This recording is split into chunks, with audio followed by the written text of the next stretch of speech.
welcome. My name's Dan Whelan, Senior Reporter for Place North West, and I'm chairing today's discussion, which is all about affordable homes. We're in the midst of a housing crisis, and the need for affordable accommodation has never been more acute.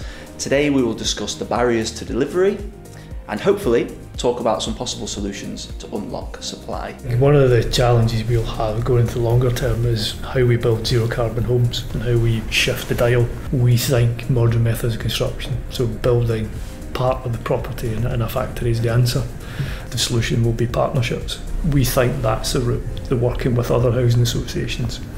We can shift that dial probably 4 or 5 years from now and actually be building those homes that we need for the future. So over the last 20 odd years, when you look at how house builders particularly have developed places, they don't particularly develop places, they just build a number of houses on an estate, on the side of a road or a field or whatever it might be. And infrastructure, doctor surgery, schools, decent roads, traffic planning, cycle lanes, and particularly affordable housing. There's this assumption that it's a burden, and I think the conversation needs to change about how we plan all of this out. It's not a burden, and there's an entire industry and an organisation called Homes England set up to help fund it. I would like a line to be drawn under any more legislative changes. You know, the amount of time I spend advising clients on what might come in and what it might look like when all the legislation just creates the framework anyway and we're waiting for regulations to work out the detail is such a waste of time. The amount of local authorities that have paused things because of things that might come in, if that could all stop and we could just get on with things.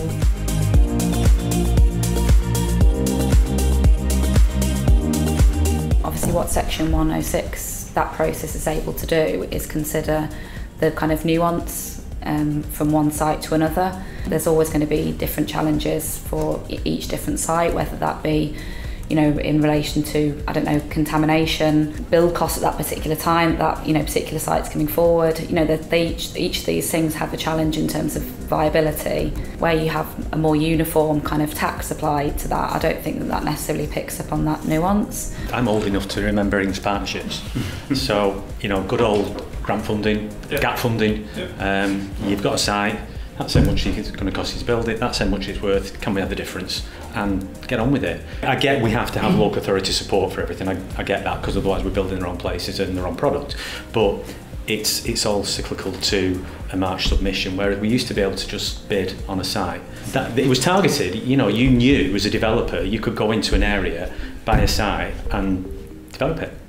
And obviously the housing market is still, at the moment, still really strong, and obviously there is some challenges, very real challenges coming down the line on that. But I think in Manchester particularly, and in other cities, we see really high demand. 20 years ago we couldn't give some housing away in some parts of Manchester, that's just not the case. So we're developing some private market homes and council homes in Cllr, which is one of our most deprived areas of the city, and there's huge demand for all of that, for the affordable obviously, but for the market sale as well.